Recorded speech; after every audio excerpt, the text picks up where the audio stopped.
I was asking the Lord to do something for me, to change my entire situation around.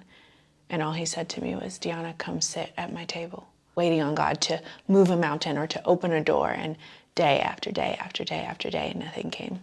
This is the place where anger and bitterness towards the character of God can start to grow. His character becomes questioned, giving more space in the heart of a child, that the Father went beyond time and space to close. I got out of the shower one day and the Lord said to me, Deanna, I've set the table. I said, huh? I said, what table? There's no feast here, no angels singing, nobody's rejoicing, there's no banquet, no smiles and laughter, only darkness, bitterness, and insecurity. He said, Deanna, you've asked me to show up in this situation for you, and I'm asking you to be seated with me. I didn't understand what that meant. I searched my life for a table. There was nothing. All I saw was rejection and insecurity and abandonment. And I was like, how could a table be set here? This place doesn't seem like it would be the place to hold a banquet. He said, Deanna, what's happening to you right now sets the table for us to have a conversation about the truth. He said, we need to talk about where your true value lies, what your identity is placed in, how much power you have, how capable you are, how far I went to be with you always, and what to do next. He said, this table is sacred and it's on time. As a matter of fact, it's always been set for you. Now is the time to be seated, to eat with me, and rest in our intimate conversations.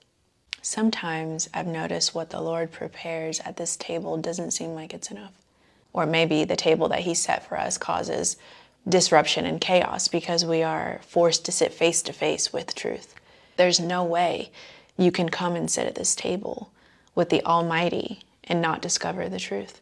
There is no choice but to face it once you choose to sit down. Once you choose to sit down, the truth then in turn sheds light on everything that was false that you thought was true. He said, come sit with me. Let's eat and let's talk. This is all the change that you'll ever need. I began to notice that it wasn't my external atmosphere that began to cause things to shift. There was no phone call, no emails, no new opportunity, no magic door opening, no money deposited into my account, no spiritually intense prophetic word, just stillness and silence. Everything that he began to show me while sitting at this table increased my decision making. I began to sit taller in the room. There was a confidence in what he said to me at this table while seated than anything that I tried to do on my own while standing. He said, Deanna, you must come sit.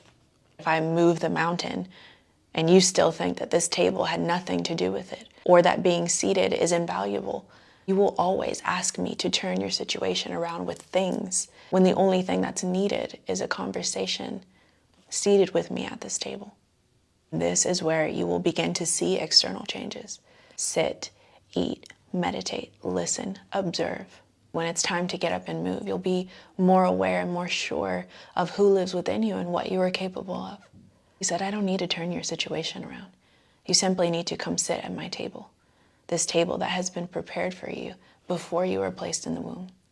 It's been here waiting on you. No one will eat or lift a finger until you are seated. A lot of times we hear things like, God is stopping a room from moving forward until you arrive. But I think unknowingly they're talking about this table, this seemingly invisible table with a host of one. He stops the atmosphere from moving forward until we are seated in the room with him. I began to notice that if he moved mountains or opened doors in my current situation, the very thing that was needed would seem invaluable to me. Yet the table holds the conversation, the very word of God. It is the most valuable place, and it patiently waits for us to come and be seated. He said, stop looking for something miraculous to happen outside of you. The miraculous happens when you sit and dine with me. There is a conversation that is needed.